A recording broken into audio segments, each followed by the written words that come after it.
वाजपेयी जी, प्यारे बच्चों, जैसा कि साथियों ने बताया कि आज गुरु गोविंद सिंह जी की जयंती है। तो गुरु गोविंद सिंह कौन थे, ये सबको जानना चाहिए, और उनकी जयंती क्यों मनाई जाती है ये भी हम सभी को जानना चाहिए।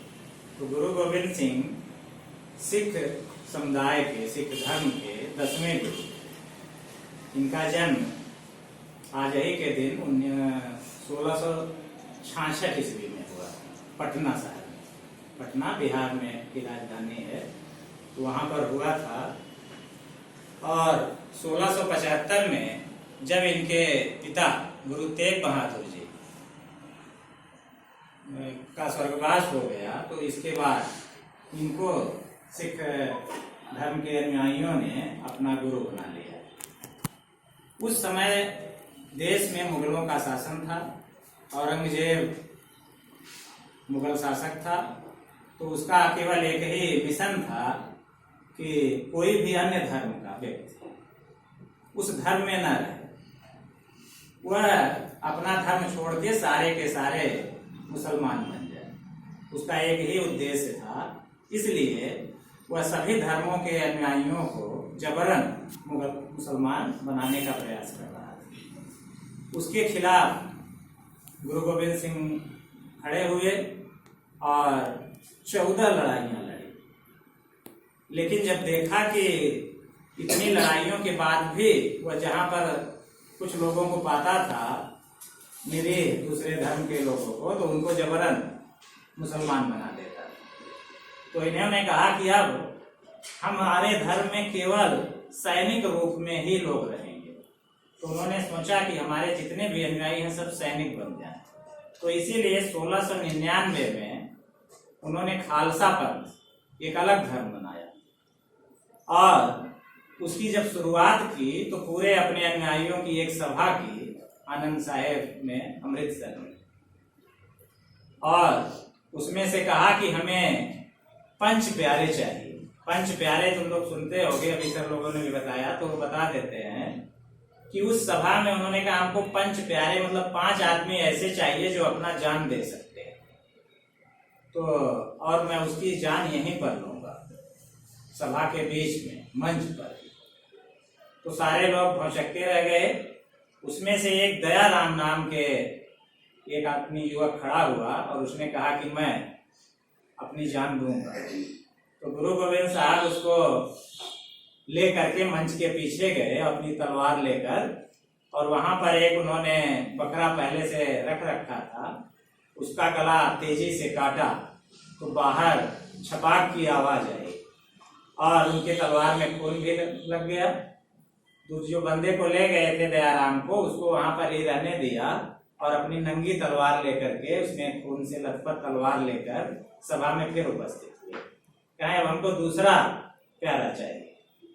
तो इस तरह से एक एक करके 5 बंदे वहां पर तैयार हुए, और जब 5 को इसी तरह ले जा करके और 5 बकरों का पीछे बलिदान किया और आदमी का नहीं किया, तो सारे सभा में जोश आ गया।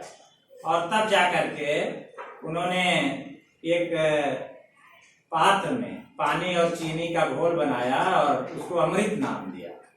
तो कहा मैं अब 5 को जिंदा करूंगा।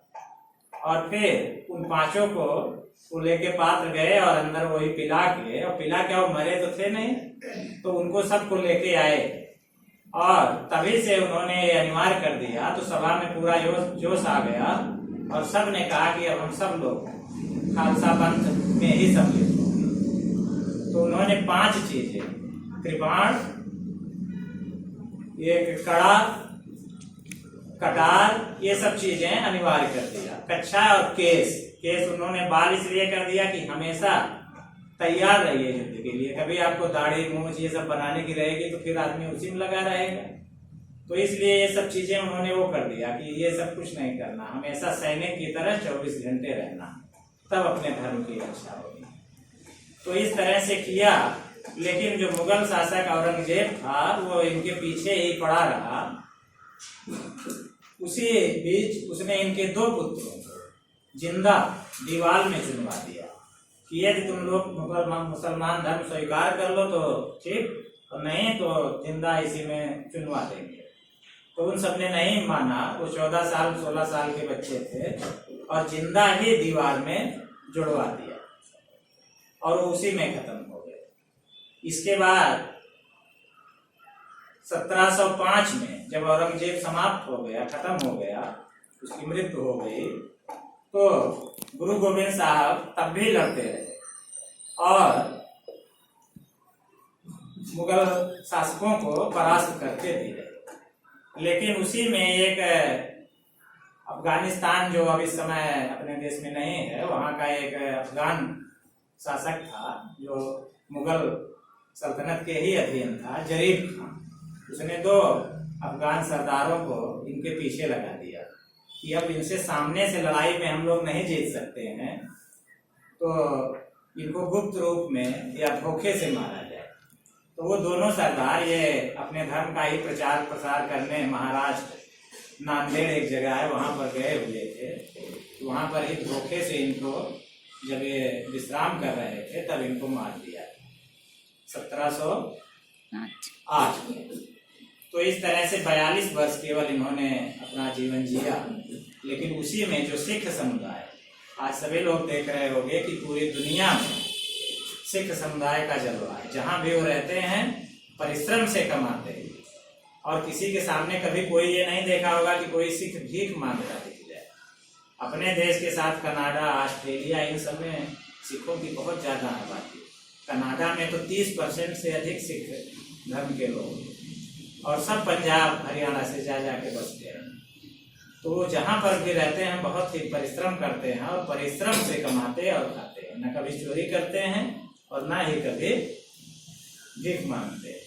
तो गुरु गोविंद साहब ने, जो 10वें गुरु थे, अपने आखिरी समय में उन्होंने सिख धर्म की जितनी भी शिक्षाएं थी सबको सम्मिलित करके एक ग्रंथ की रचना की, जिसको गुरु ग्रंथ साहब कहा जाता है।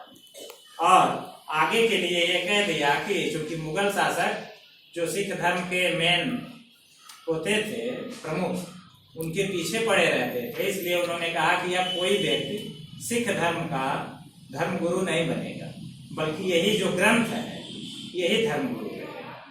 तो आज भी सिख धर्म में गुरु ग्रंथ साहब को ही गुरु का दर्जा प्राप्त है और जहाँ पर भी गुरु की आवश्यकता होती है तो उसी को रख करके, वो गुरु मान करके उसकी पूजा की जाती है और जो भी कार्य करे जाते हैं उन्हीं के सामने किया जाता है। तो गुरु गोविंद सिंह की जो ये शिक्षाएं हैं और जो इनका जीवन संक्षिप्त वृत्त था, ये हमने आप लोगों को बताया। अगर कोई बच्चे भी चाहें कि इनके बारे में कुछ बताना तो वो भी बता सकते हैं।